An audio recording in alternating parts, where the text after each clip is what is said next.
Hello everyone, welcome back to Simple Civil Tamil.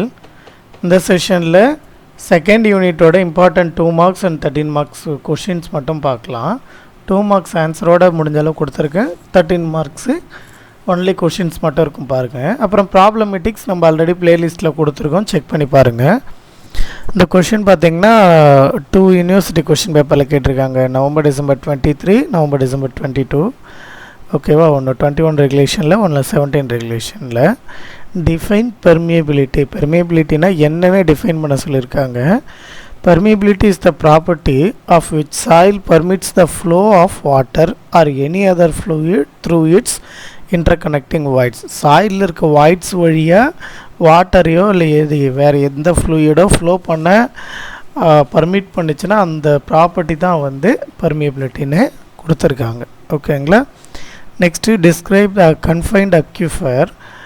The confined aquifer is an aquifer that is overlain and underlain by impermeable layers of rock or clay or trapping water under pressure. ஓகேங்களா. confined aquifer என்றது one of aquifer தான். அது வந்து impermeable layer of rock or clay வந்து overlayயோ or underlayயோ ஆயிருக்கும். When penetrated by a well, water rises above the top of the aquifer. And if pressure is sufficient, it can flow to the surface without pumping. ஓகேங்களா. ஒன்றும் இல்லை, அந்த ஊற்று வருதில்ல, அதை தான் சொல்லிகிட்ருக்காங்க. ஓகேவா. Next Darcy's law. இந்த கொஷின் வந்து பார்த்திங்கன்னா ரொம்ப அடிக்கடி கேட்குற கொஷினு. பார்க்கலாம். Darcy's law state that the rate of flow of water through a soil is directly proportional to the hydraulic gradient. ஓகேங்களா. ரேட் ஆஃப் ஃப்ளோ ஆஃப் வாட்டர்ன்றது ஒன்றும் இல்லை, டிஸ்சார்ஜ் தான். Is directly proportional to hydraulic gradient I தான். ஓகேங்களா. இது தான் கொடுத்துருக்காங்க. மேத்தமேட்டிக்கலாக அது எப்படி சொல்லலாம்னா Q ஈக்குவல் டு KAIன்னு சொல்லலாம். இதில் Qன்றது rate of flow or discharge or volume per unit over time. அடுத்து கேன்றது கோஎஃபிஷியன்ட் ஆஃப் பர்மியபிலிட்டி, ஏன்றது கிராஸ் செக்ஷனல் ஏரியா, ஐன்றது ஹைட்ராலிக் கிரேடியன்ட். ஓகேங்களா. Next what are the factors that affecting permeability. என்னென்ன ஃபேக்டர்ஸ் இருக்குதுன்னு பார்த்தீங்கன்னா grain size, void ratio, soil structure, degree of saturation, viscosity of water, presence of impurities. ஓகேவா. இது எல்லாம் தான் வந்து பெர்மியபிலிட்டியை இது பண்ணோம். இப்போ கிரெயின் சைஸ் வந்து லார்ஜராக இருந்ததுனாக்கா பெர்மியபிலிட்டி அதிகமாகும், கம்மியாக இருந்தால் கம்மியாகும். Next void ratio higher void ratio இருந்தால் ஹையர் பெர்மியபிலிட்டி. ஓகேங்களா. ஏன்னா வாய்ட்ஸ் அதிகமாக இருக்கும்போது வாட்டர் ஈஸியாக ஃப்ளோ ஆகும் இல்லையா. Next soil structure. லூஸாக பேக் ஆகிருக்க சாயில் வந்து அதிக பெர்மியபிலிட்டி இருக்கும், டைட்டாக பேக் ஆகியிருக்க சாயிலில் பெர்மியபிலிட்டி கம்மியாக இருக்கும். Next degree of saturation. Fully saturated soil have higher permeability. ஏன்னா ஆல்ரெடி வாட்டர் அதில் வந்து சேச்சுரேட் ஆகிருக்கு. ஸோ அதுக்கு மேலே இருக்கும்போது அது ஃப்ளோ ஆக ஆரம்பிச்சிடும், அதனால் பெர்மியபிலிட்டி அதிகமாகும். Next viscosity of water. Viscosity கம்மியாக இருந்தால் ஃப்ளோ அதிகமாக இருக்கும், விஸ்காசிட்டி அதிகமாக இருந்தால் ஃப்ளோ கம்மியாக இருக்கும். ஓகேங்களா. Presence of impurities. இதே சேம் தான். இம்பியூரிட்டிஸ்ன்றது வந்து டஸ்ட் அது இதெல்லாம் தான். இம்பியூரிட்டிஸ் வந்து அந்த வாட்டர் ஃப்ளோவை தடுக்க பார்க்கும். ஸோ இம்பியூரிட்டிஸ் அதிகமாக இருந்தால் பெர்மியபிலிட்டி கம்மியாகும், இன்டைரக்ட்லி ப்ரொபோர்ஷனலாக இருக்கும். ரைட்டா. சரி.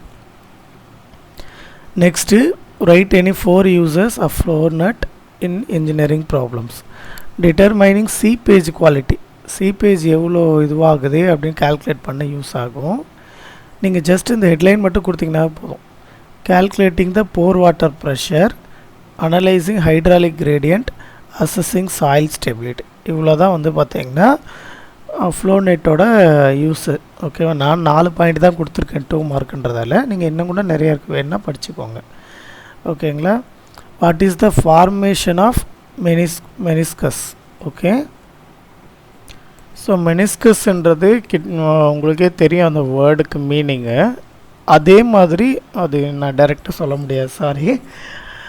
ஓகே. அதே மாதிரி சாயிலில் நமக்கு வாட்டர் வெளியே வர்றது தான் வந்து பார்த்திங்கன்னா ஃபார்மேஷன் ஆஃப் மெனிஸ்கஸ்ன்னுவோம். அது எப்படி ஃபார்ம் ஆகும்னு பார்த்திங்கன்னா the interaction between adhesive forces of the liquid molecules and the cohesive forces between the liquid and container surface. ஓகேங்களா, இதனால் வர்றது தான் நமக்கு மெனிஸ்கஸ்ஸு. சரியா, இதோட இதை டைப்ஸ் மட்டும் எழுதி வச்சுக்கோங்க, ரொம்ப நான் இதை பேச விரும்பல. கான்கேவ், கான்வேக்ஸ் மெனிசஸ், இது 2 டைப் இருக்குது, ஜஸ்ட் பேர் மட்டும் கொடுத்துக்கோங்க. ஓகேங்களா, நெக்ஸ்ட்டு போகலாம். Explain the phenomenon call quick sand கண்டிஷன்னா என்ன, or conditions for quick sand phenomenon to occur அப்படின்லாம் எப்படி வேணாலும் கேட்கலாம். அதுக்கு ஒன்றுமே இல்லை. The condition in which the effective stress is reduced to 0. சரிங்களா, எஃபெக்டிவ் ஸ்ட்ரெஸ் எங்கே 0 இருக்கோ அப்போது குயிக் சாண்ட் கண்டிஷன் இருக்குன்னு அர்த்தம். To increase upward flow by head. ஓகேங்களா, அப்வர்ட் ஃப்ளோ அதாவது கப்பிலரி ரைஸ் மாதிரி உருவாகும். அந்த ஃப்ளோவுக்கு உருவாகிறதுக்கான கண்டிஷன் தான் குயிக் சாண்ட் கண்டிஷன்னு சொல்கிறோம். ஓகேங்களா, அதுக்கான ஒரு சின்ன ட்ராயிங். சாயிலு இந்த அப்வர்ட் போர்ஷனு இங்கேருந்து வாட்டர் ஃப்ளோ ஆகிறதுக்கு. ஓகேங்களா, இங்கே ப்ரெஷர் கொடுக்கறதால. சரி, right. Next develop quick sand condition. Quick sand கண்டிஷனுக்கு என்னென்ன தேவைன்னா, effective stress must be 0, hydraulic gradient must be equal to 1. ஓகேங்களா, நெக்ஸ்ட்டு பார்க்கலாம். In a flow net, the number of flow channels and number of equipotential lines are respectively 4 and 12. அதாவது first flow channel NFும் NDயும் கொடுத்துருக்காங்க. If the coefficient of permeability and loss of head, அதாவது Kவோட வேல்யூவும் Hஓட வேல்யூவும் கொடுத்துருக்காங்க. Find the discharge per unit meter run, per meter run கேட்டிருக்காங்க. First given டேட்டாலாம் எடுத்து எழுதிக்கோங்க. NF, ND, KH இதெல்லாம் எடுத்து எழுதிக்கலாம். எழுதிட்டு சொல்யூஷனுக்கு ஃபார்முலா எழுதிக்கோங்க. Q equal to KH NF/ND. Kவோட வேல்யூ, Hஓட வேல்யூ, NFஓட வேல்யூ, NDயோட வேல்யூ என்ன வருதோ அதை எழுதி சால்வ் பண்ணிவிடுங்க. ஓகேங்களா, இங்கே பார்த்தீங்கன்னா 1 மினிட். 1 நாள் 4, 3 நாள் 12. ஸோ 4/3 வந்து முக்காலோட தலைகீழி. ஸோ 1.33 இன்ட்டு 10⁻⁻8 அது அப்படியே வரும், போட்டுக்கலாம். Right. Next, why falling head permeability test is preferred to constant head permeability for fine grain soil. Fine grain soil, இப்போ கோர்ஸ் கிரெயின் சாயில்னாக்கா கான்ஸ்டன்ட் ஹெட்டு, இது ஃபைன் கிரெயின்னாக்கா நம்ம ஃபாலிங் ஹெட் தான் யூஸ் பண்ணுறோம். ஏன், அது என்ன ரீசனுக்காக ப்ரிஃபர் பண்ணுறோம் அப்படின்னு கேட்டிருக்காங்க. என்னென்ன ரீசன் பார்த்தீங்கன்னா, low permeability, accurate measurement, longer duration and reduced experimental error. ஓகேங்களா, பர்மிபிலிட்டி கம்மியாக இருக்கும், மெஷர்மெண்ட் அக்யூரேட்டாக இருக்கும், இப்போ டெஸ்ட்டு டியூரேஷன் அதிகமாக இருக்கும், எக்ஸ்பிரிமெண்டல் எரர் கம்மியாக இருக்கும். அதனால் ஸோ இதுதான் அந்த 4 ரீசன்ஸ். நெக்ஸ்ட்டு பார்க்கலாம். In a flow net, the number of flow channel and the number of equipotential lines are respectively, அதாவது NF, ND கொடுத்துருக்காங்க. If coefficient of permeability K, Hஓட வேல்யூ 1 மீட்டர், சேம் அதே தான், பட் வேல்யூ மாற்றிருக்காங்க.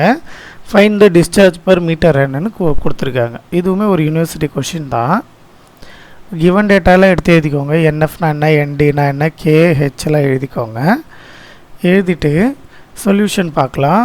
Discharge Q equal to KH NF/ND. Kவோட value, Hஓட value, NF, ND substitute பண்ணிக்கோங்க. Substitute பண்ணிவிட்டு கேன்சல் பண்ணிங்கன்னா உங்களுக்கு ஆன்சர் கிடைக்கும். இங்கே 9க்கு 9 கேன்சல் பண்ணி பேலன்ஸு 4 × 10⁻⁻8 m³/s தான். ஓகேவா. Next, right down the methods available for determination of permeability in the laboratory. 2 method தான், constant head, falling head. Falling head permeability test variable head permeability டெஸ்ட்டுன்னு சொல்லலாம். அதனால் ப்ராக்கெட்டில் வேரியபிள்னு கூட எழுதிக்கோங்க. ரைட். நெக்ஸ்ட்டு, இதோட 2 மார்க் முடிச்சுக்கிறேன் நான். ஆக்சுவலாக 1 மினிட், இன்னொரு 2 மார்க் இருக்குது. நான் காலேஜ் படித்தப்போ ஒரு வெப்சைட்லேருந்து படித்தேன். அது கொஞ்சம் கம்மியாக தான் இருக்கும் 2 மார்க்ஸு. பட் எனிவே அது பார்க்கலாம், அதையும் பார்த்துக்கலாம்.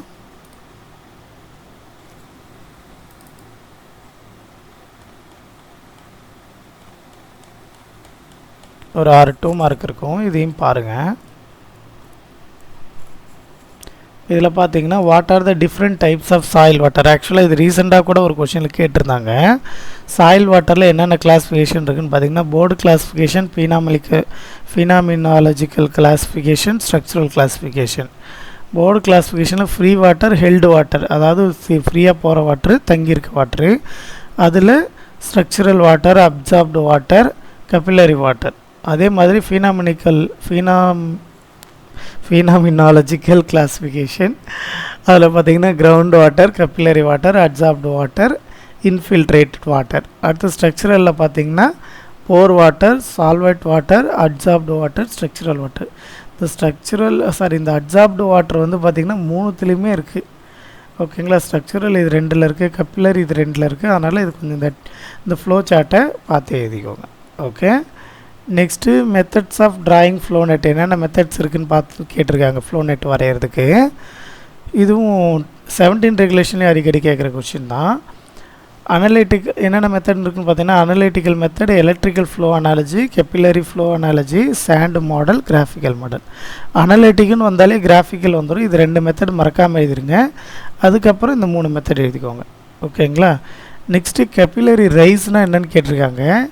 இந்த கொஷின் பார்த்திங்கன்னா உங்களுக்கு நீங்கள் ஃப்ளூயிட் மெக்கானிக்ஸில் கூட படிச்சிருப்பீங்க. The rise of water in capillary tubes due to existence of surface tension which pulls the water up against the gravitational force is called capillary rise. Gravitational force against மேலே water எலும்பி வருது due to surface டென்ஷனாக இருந்தால் அதுதான் கப்பிலரி ரைஸே. நமக்கே தெரியும். அதோட முடிச்சுக்கோங்க போதும். இல்லை இந்த ஃபார்மில் எழுதினா கூட எழுதிக்கோங்க. HC = 4T cos alpha / gamma D × T. Next surface டென்ஷன்னா என்ன அப்படின்னு ஒரு கேள்வி கேட்டிருக்காங்க. யூனிவர்சிட்டி இது கொஷின் தான். Surface tension of the water is property of the water which exist the surface film of water tending to reduce contained volume into form having least surface area. ஓகேங்களா. Next okay, இது கொஞ்சம் problem மாதிரி கேட்டிருக்காங்க, வேண்டாம். டார்சிஸ்லாம் நம்ம already explain பண்ணியிருக்கோம். Right. டார்சிஸ்லாம் பாருங்கள் அடிக்கடி கேட்குறாங்க, ஸோ படிச்சுக்கோங்க. இப்போ part B important theory questions பார்க்கலாம். பார்ட் பியில் உங்களுக்கு முதல்ல இந்த 2 டெஸ்ட்டுனா என்னென்னு கிளியராக தெரியணும். Constant head, variable head. இதோட டெஸ்டிங் ப்ரொசீஜர், அதாவது எய்மு, டெஸ்ட் அப்பாரட்டஸு, ப்ரொசீஜரு, ரிசல்ட் மாதிரி மேனுவல் படித்து எழுதிங்கன்னா கூட ஓகே தான். இது 2 எழுதிக்கோங்க. நெக்ஸ்ட்டு இதோட அட்வான்டேஜ், டிஸ்அட்வான்டேஜ் 2 கம்பேர் பண்ணுற மாதிரி எழுதிக்கோங்க. எந்தெந்த சாயில் சூட் ஆகும், எந்தெந்த சாயில் சூட் ஆகாதுன்றது எழுதிக்கோங்க. ஓகேங்களா. இதெல்லாம் 1 2. நெக்ஸ்ட்டு ஃப்ளோ நெட்னா என்ன அதை எக்ஸ்பிளைன் பண்ணணும். அதோட யூஸ் என்ன, அதோட அப்ளிகேஷன் என்ன அப்படின்னு எழுதிக்கணும். ஓகேங்களா. அடுத்து நம்ம ப்ராப்ளம்ஸ் வந்து நம்ம ஆல்ரெடி நடத்தியிருக்கோம் ப்ளேலிஸ்ட்டில். அந்த ப்ராப்ளம்ஸ் எல்லாம் பார்த்துக்கோங்க. ப்ளேலிஸ்ட்டு நேம் வந்து SOMனு இருக்கும், சாயில் மெக்கானிக்ஸ்னு இருக்கும். சாயில் மெக்கானிக்ஸ்னு ஃபுல்லாகவே தான் எழுதியிருப்போம். ரெகுலேஷன் 21ன்னு எழுதியிருப்போம். அதுபடி பண்ணிக்கோங்க. ஓகேங்களா. தேங்க்யூ.